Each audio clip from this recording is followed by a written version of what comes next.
મસ્ત મજાનું ફૂલ બનાવી દો. અદબ. આજે શું ભણવાનું છે? ઉનાળામાં કેવા કપડાં પહેરવા જોઈએ?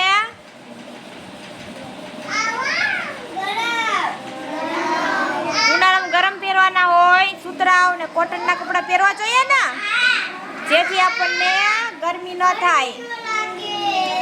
હા, પછી શિયાળામાં કેવા પહેરવાના હોય? પછી ચોમાસામાં હા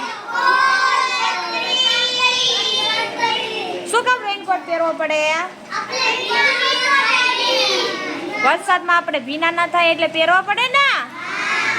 એટલે બધી ઋતુમાં અલગ અલગ કપડાં પહેરવાના હોય ને, કે સરખા હોય? હા, અલગ અલગ. સરસ, વેરી ગુડ.